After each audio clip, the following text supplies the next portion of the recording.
नमस्कार, हिमाचल बुलेटिन में आपका स्वागत है। पेश है आज के समाचार। कोविड-19 से बचाव के उपायों और ग्राम पंचायतों में विकासात्मक गतिविधियों की समीक्षा मुख्यमंत्री श्री जयराम ठाकुर ने आज शिमला से वीडियो कॉन्फ्रेंसिंग के माध्यम से की। उन्होंने सोलन और सिरमौर जिलों के विभिन्न ग्राम पंचायतों के प्रधानों से बातचीत की। इस अवसर पर मुख्यमंत्री ने कहा कि प्रदेश में देश के विभिन्न भागों से लगभग 1,15,000 लोग वापस आ चुके हैं और 60,000 और लोगों ने वापस आने के लिए पंजीकरण करवाया है। भारी संख्या में लोगों के वापस आने के कारण प्रदेश में कोविड-19 मरीजों की संख्या में बढ़ोतरी हुई है। प्रदेश सरकार इस वायरस से उत्पन्न स्थिति से निपटने के लिए पूर्ण रूप से तैयार है और प्रदेश के लोगों के सहयोग से हिमाचल प्रदेश कोरोना मुक्त होगा। श्री जयराम ठाकुर ने कहा कि स्थिति से निपटने के लिए सभी के संयुक्त प्रयासों की आवश्यकता है। उन्होंने ग्राम पंचायतों के प्रधानों से लोगों को होम क्वारंटीन के महत्व के बारे में जागरूक करने का आग्रह किया। उन्होंने कहा कि यदि कोई व्यक्ति क्वारंटीन के नियमों का पालन नहीं करता है तो ऐसा मामला जिला प्रशासन के ध्यान में लाया जाए ताकि उस व्यक्ति को संस्थागत क्वारंटीन में भेजा जा सके। मुख्यमंत्री ने कहा, बहुत सारे लोग पूरे देश में, दुनिया में कोरोना से जो संक्रमित हुए लेकिन उसके बाद ठीक भी हुए, वो संख्या बहुत बड़ी है। और ऐसी परिस्थिति में मेरा आप सबसे यही निवेदन है कि एहतियात और परहेज के लिए जो चीजें बताई गई हैं उस पर हम काम करें। आपने बड़ी संख्या में मास्क बांटे, उसके लिए मैं आपका धन्यवाद करता हूं। आप लोगों ने बहुत सारे लोगों को जो आपकी पंचायतों में रहते थे और वहां पर पंचायतों में रह करके उनके पास खाने रहने की बहुत कठिनाई थी, भोजन की बहुत कठिनाई थी, आपने राशन दे करके उनको खाना दे करके उनको मदद की है, आज भी कर रहे हैं। आपने जो है वहां पर अपने अपने पंचायतों में जो बाहर से लोग आ रहे हैं उनको भी, उनका मार्गदर्शन भी किया, उनको भी पूरा सहयोग दिया, उसके लिए भी मैं आप सबका धन्यवाद करता हूं। लेकिन आज मैं विशेष तौर से आपसे निवेदन करना चाहूंगा कि जो अभी हाल ही में जो हिमाचल प्रदेश में जो बड़ी संख्या में लोग आए हैं और उसमें हमने कैटेगरी की है, उसमें जो हमारे ग्रीन जोन के हैं, ऑरेंज जोन के जो लोग आए हैं उनको हमने होम क्वारंटीन के लिए कहा है। प्रशासन वो सारी व्यवस्था कर रहा है, आप सब उसमें सहयोग कर रहे हैं। इसके अतिरिक्त जो लोग रेड जोन से आए हैं उनके लिए हमने कहा कि उनकी इंस्टीट्यूशनल क्वारंटीन होनी है, उनको क्वारंटीन में इंस्टीट्यूशन में रखना है। अब आप लोगों को जो महत्वपूर्ण काम करना है, बहुत सारी चीजों को लेकर के आप मदद कर रहे हैं। एक तो हमने डेवलपमेंट की एक्टिविटी शुरू कर दी, उन गतिविधियों को भी चलाना है। मनरेगा के अंतर्गत काम आपने शुरू कर दिया। दूसरे विकास के कार्य जो लंबित पड़े थे, कई दिनों से, कई महीनों से बंद पड़े थे, वो भी आपने शुरू कर दिया, उनको भी करिए। वो भी बहुत, डेवलपमेंट में आपकी एक बहुत बड़ी भूमिका है इस दौरान, और रोजगार दिलाने में भी बहुत बड़ी भूमिका है इस वक्त आपकी। लेकिन इसके साथ साथ में एक जिम्मेवारी जो है, और जो पहली बार आप सबको करने के लिए हम बोल रहे हैं कि जितने भी लोग बाहर से अब प्रदेश में आ रहे हैं, आपके गांव में आ रहे हैं, आपकी पंचायतों में आ रहे हैं, उनकी निगरानी करनी भी वो जिम्मेवारी भी आपकी है। हमने कार्यक्रम की शुरुआत की है निगाह करके, जिसका हमने निगाह रखा है, यानी कि नजर रखना। अभी जो निगाह के अंतर्गत हमने एक जो प्रशासन के माध्यम से आप तक जानकारी मिल भी गई होगी, हमने उसमें तय किया है जो होम क्वारंटीन के लिए जो आदमी बाहर से आ रहे हैं उनके घर पहुंचने से पहले हमारे पंचायत के प्रतिनिधि उस परिवार में पहुंचे, उस घर में पहुंचे, और घर में पहुंचने के साथ आशा वर्कर, हेल्थ वर्कर जो है उनके घर में पहुंचे, ताकि घर वालों को पहले ही वो बता दें कि क्या क्या सावधानियां बरतनी हैं। आज आत्मनिर्भर भारत अभियान भाग 4 के तहत केंद्रीय वित्त मंत्री श्रीमती निर्मला सीतारमण ने औद्योगिक बुनियादी ढांचागत सुधार के लिए घोषणा की। उन्होंने निवेश को बढ़ावा देने के लिए कई क्षेत्रों की मजबूती के लिए नीतिगत बदलाव करने पर बल दिया।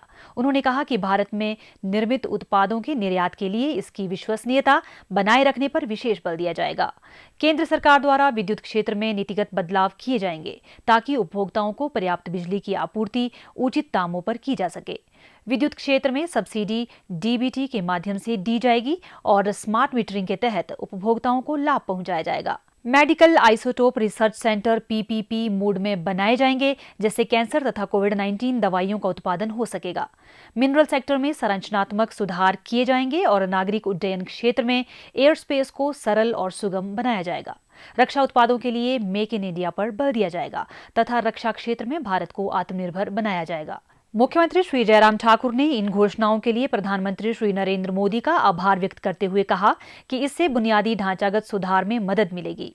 डीबीटी और जीएसटी सुधारों से देश की अर्थव्यवस्था को बल मिलेगा। मुख्यमंत्री ने कहा कि इन घोषणाओं से हिमाचल में सोशल इंफ्रास्ट्रक्चर को मजबूत करने में भी बल मिलेगा। केंद्र सरकार द्वारा घोषित किए गए 20 लाख करोड़ रुपए के आर्थिक पैकेज और आत्मनिर्भर भारत अभियान के बारे में मुख्यमंत्री श्री जयराम ठाकुर ने आज शिमला में प्रशासनिक सचिवों के साथ बैठक की। इस अवसर पर उन्होंने कहा कि देश के प्रधानमंत्री श्री नरेंद्र मोदी द्वारा आर्थिक सुधार पैकेज की घोषणा से राष्ट्र आत्मनिर्भर और स्वावलंबी बनेगा। उन्होंने कहा कि कोविड-19 परिदृश्य के उपरांत भारत पसंदीदा निवेश गंतव्य बन सकता है, लेकिन इसके लिए उपलब्ध क्षमता का पूर्ण रूप से दोहन सुनिश्चित करने की आवश्यकता है। कोविड-19 महामारी ने देश और राज्यों की आर्थिकी के लिए चुनौती पेश की है, लेकिन इससे हमें अपनी विकासात्मक कार्य योजनाओं को पुनः बनाने तथा पुनः विचार करने का अवसर भी प्राप्त हुआ है। उन्होंने कहा कि चुनौतियों को अवसरों में बदलने वालों का भविष्य सुनहरा होता है। मुख्यमंत्री ने कहा, प्रकार का संकट हमारे देश में आया है, पर स्वाभाविक रूप से उसका असर प्रदेश पर भी हुआ है और असर बहुत व्यापक है। हम कई सालों के लिए पीछे हो गए हैं, ये हमको मान करके चलना पड़ेगा। एक दृष्टिकोण सोचने का ये है, लेकिन एक दृष्टिकोण सोचने का ये भी है जो हमारे प्रधानमंत्री जी हमेशा सोचते हैं। ऐसी परिस्थितियों में अवसर भी साथ में होता है, अपॉर्चुनिटी भी है इसमें, और उस अपॉर्चुनिटी को उन्होंने इस संकट के बीच में जो पैकेज का ऐलान किया उन्होंने अभी कुछ दिन पहले, कि ऐसी परिस्थिति हम निर्मित कर सकते हैं कि आने वाले समय में आत्मनिर्भर भारत हो। हम लोगों की डिपेंडेंसी जो है बहुत ज्यादा चीजों में, बहुत सारे देशों में है, देश के बाहर है। अगर तो ये संकट किसी प्रदेश में सीमित होता तो उसमें नजरिया कुछ और होता, मांगने का। हम बोलते कि हमारा नुकसान हुआ इसलिए केंद्र हमको मदद करे, लेकिन नुकसान हम जो देश का हुआ है वो प्रदेश का भी हुआ है, क्योंकि वो देश भी उसी दौर में से गुजर रहा है जिस दौर में से प्रदेश गुजर रहा है। तो ऐसी परिस्थिति में फिर भी आदरणीय प्रधानमंत्री जी ने सभी सेक्टर के साथ विचार विमर्श करने के पश्चात क्या किया जा सकता है और उसके अनुरूप जो है आजाद भारत का ये सबसे बड़ा आर्थिक पैकेज है, जिसमें 20 लाख करोड़ रुपए का उन्हें जिक्र किया और उसमें कोशिश की है कि हम जो नुकसान हुआ वो उसकी भरपाई करना इतना सरल नहीं है, लेकिन हम उसमें जो है उनकी इमदाद कैसे करें, उनको सहारा कैसे, उनकी मदद कैसे कर सकें, ताकि जो गिरे हैं उनको हम सहारा देकर के खड़ा कर सकें, जो बैठ गए हैं उनको भी सहारा देकर के जो है वो चलने की प्रेरणा दे सकें, हौसला दे सकें। हिमाचल प्रदेश एसडीएम में कोविड-19 स्टेट डिजास्टर रिस्पांस फंड के लिए सेव लाहौल स्पीति समिति के अध्यक्ष श्री प्रेमचंद और society for promotion of Buddhist culture Kullu के पदाधिकारियों ने जिला लाहौल स्पीति के लोगों की ओर से मुख्यमंत्री श्री जयराम ठाकुर को आज शिमला में 14 लाख रुपए का बैंक ड्राफ्ट भेंट किया। मुख्यमंत्री ने इस पुनीत कार्य के लिए उनका आभार व्यक्त किया।